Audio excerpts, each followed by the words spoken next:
जय माता दी। नवरात्रि के पावन दिन चल रहे हैं। इन दिनों में देवी दुर्गा की पूजा आराधना करके मनुष्य अपनी सर्वोच्च आध्यात्मिक उन्नति को प्राप्त कर सकता है। इसके अलावा अपने मनोवांछित वर को भी प्राप्त कर सकता है। नवरात्रि के ऐसे ही 7वें दिन आज हम बात करेंगे माता काल रात्रि के विशेष स्वरूप के बारे में। नवरात्रि के 7वें दिन देवी काल रात्रि की पूजा आराधना करने का विधान बताया गया है। देवी काल रात्रि अपने नाम के अनुसार हैं, भयानक रूप धारण करती हैं। उनका वर्ण रात्रि के समान काला है। उनका स्वरूप अत्यंत भयंकर है। 2 विशेष राक्षसों का वध करने के लिए उन्हें ऐसा स्वरूप धारण करना पड़ा था। और वो राक्षस कौन थे? इसी विषय में आज की कथा हम श्रवण करेंगे। नवरात्रि के 7वें दिन और ये देवी काल रात्रि की कथा का आरंभ करने जा रहे हैं। अगर आज की कथा आपको अच्छी लगे तो इस वीडियो को लाइक करेंगे, शेयर करेंगे और हमारे चैनल को सब्सक्राइब करेंगे। तो चलिए आज की कथा प्रारंभ करते हैं। ये वर्षों पुरानी कथा है। शुंभ तथा निशुंभ नामक 2 दैत्य भाई ब्रह्मा जी को प्रसन्न करने के लिए घोर तपस्या में लीन हो चुके थे। 10,000 वर्षों के बाद जब ब्रह्मा जी प्रसन्न हुए और इन दोनों भाइयों को वरदान मांगने को कहा तो उन्होंने महिषासुर जैसा ही कुछ वरदान मांगा। पहले तो इन दोनों ने अमर होने की इच्छा प्रकट की, लेकिन जब ब्रह्मा जी इस वरदान को देने में सक्षम नहीं थे तो इन दोनों ने ये वरदान मांगा कि वे किसी भी पुरुष के हाथों नहीं मरेंगे। स्त्री को शक्तिहीन जानकर शुंभ तथा निशुंभ ने यह वरदान मांग लिया कि कोई स्त्री ही उनका सर्वनाश या वध कर सकती है।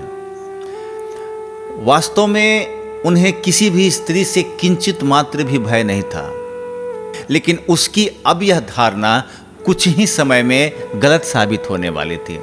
ब्रह्मा जी ने तुरंत ही यह वरदान प्रदान कर दिया और जिसके फलस्वरूप तीनों लोकों में शुंभ और निशुंभ ने त्राहि त्राहि मचा दिया। देवताओं को स्वर्गलोक से निकालकर बाहर फेंक दिया। दोनों भाइयों के आतंक से परेशान होकर सभी देवता देवी पार्वती माता की शरण में गए। उन्हें सारी व्यथा बताई। देवताओं ने माता पार्वती से प्रार्थना की कि वे उनके समस्या का कोई समाधान करें और तब देवी पार्वती ने ब्रह्मांड की सुरक्षा के लिए जो भयंकर रूप धारण किया उसी रूप का नाम देवी काल रात्रि पड़ा। देवी काली के 3 नेत्र थे जिसे क्रोध रूपी अग्नि निकल रही थी।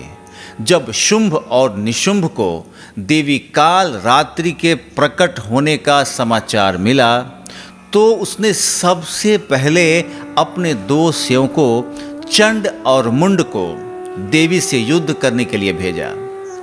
इन दोनों असुरों का देवी काल रात्रि के साथ बड़ा ही भयंकर युद्ध हुआ और अंत में वे दोनों ही देवी के हाथों मारे गए। और तभी से देवी का एक अन्य नाम चामुंडा भी प्रसिद्ध हो गया। शुंभ तथा निशुंभ का एक अन्य सेवक जिसका नाम रक्तबीज था, यह कोई साधारण असुर नहीं था। इसे स्वयं भगवान शिव ने वरदान दिया था कि जब भी इसके शरीर से एक भी रक्त की बूंद जमीन पर गिरेगी तो उसमें से असंख्य राक्षस उत्पन्न हो जाएंगे जो कि रूप और शक्ति में उसी के समान होंगे। अब देवी काली को रक्तबीज का सामना करना था। दोनों युद्ध भूमि में आमने सामने आ गए थे। जैसे ही देवी काल रात्रि ने रक्तबीज पर प्रहार किया तो उसके शरीर से रक्त की धारा बह निकली और जैसे ही वह रक्त की धारा निकली और भूमि पर गिरी तो उसमें से न जाने कितने ही और रक्त बीज उत्पन्न हो गए। फिर असंख्य दैत्यों से युद्ध करने के लिए देवी ने अपने स्वरूप का भी विस्तार किया।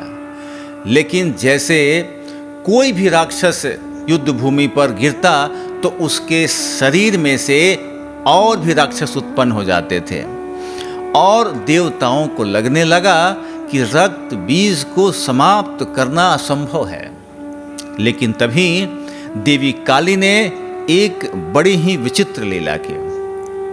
उन्होंने अपनी जिह्वा को करोड़ों योजन क्षेत्रफल में विस्तार कर दिया और जैसे ही एक रक्त बीज का वध करती तो उसका सारा रक्त भूमि पर गिरने से पहले उसे जिह्वा में लेकर पी जाती। इस प्रकार युद्ध भूमि में उत्पन्न हुए सभी राक्षसों का वध करती गई और उनके रक्त को भूमि पर गिरने से पहले ही उसका पान कर गई। अब केवल वास्तविक रक्त बीज ही युद्ध भूमि के मैदान में अकेला रह गया। देवी काली ने उसका भी सिर धड़ से अलग कर दिया और उसके संपूर्ण रक्त को पी लिया और इस प्रकार रक्त बीज मारा गया। अब इसके पश्चात शुंभ तथा निशुंभ को देवी से युद्ध करने के लिए आना पड़ा। कई दिनों के भयंकर युद्ध के पश्चात देवी कालरात्रि ने इन दोनों का वध करके भौतिक जगत को राक्षसों से और उनके आतंक से मुक्त किया। देवताओं को पुनः स्वर्गलोक प्रदान किया। देवी काली का रूप बड़ा ही विभत्स है। उनके 4 भुजाएं और 3 नेत्र हैं। उनके होठ लंबे हैं और कान कर्णिका के पुष्पों के समान हैं। उनके केश चारों तरफ फैली हुई हैं। उनका शरीर तेल से युक्त है और वो कांटों के समान आभूषण पहनती हैं। वो अपने बाएं पैर में चमकती हुई लौहलता धारण करती हैं। उनकी सवारी गधा है। उनके एक हाथ में तलवार और दूसरे हाथ में वज्र है। उनका तीसरा हाथ अभय मुद्रा में है और चौथा हाथ वर मुद्रा में। नवरात्रि के 7वें दिन देवी कालरात्रि की पूजा अर्चना करने के लिए एक वेदी पर माता का विग्रह या चित्र स्थापित कर सकते हैं। उन्हें कुमकुम तथा रोली लगा सकते हैं।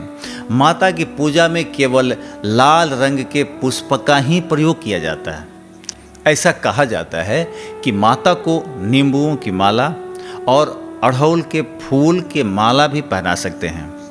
उनके समक्ष तेल का दीपक भी प्रज्वलित कर सकते हैं और ऐसा माना गया है कि माता को गुड़ अथवा गुड़ से बने व्यंजनों से ही भोग लगाना चाहिए।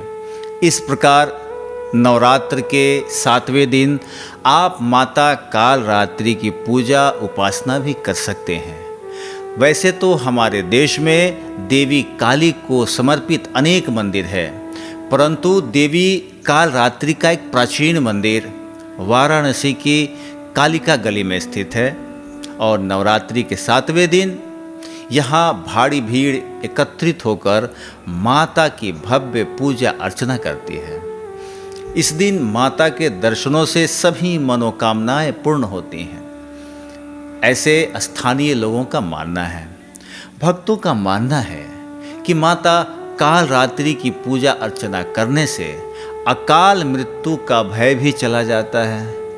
तो यदि नवरात्र के 7वें दिन देवी कालरात्रि की उपासना करते हैं तो आपको निश्चित रूप से फल प्राप्त होता है। अब इस कालरात्रि की कथा आपको कैसी लगी, आप हमारे कमेंट बॉक्स में ज़रूर बताएंगे ताकि हम आपको और कथा सुनाते रहें, इस तरह की रोचक कथाओं से अवगत कराते रहें। इसके लिए आप हमारे चैनल को सब्सक्राइब कर लीजिए और कल हम फिर 8वें दिन की कथा आपको सुनाएंगे।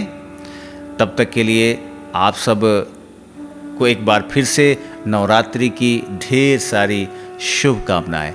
बोलिए कालरात्रि मैया की।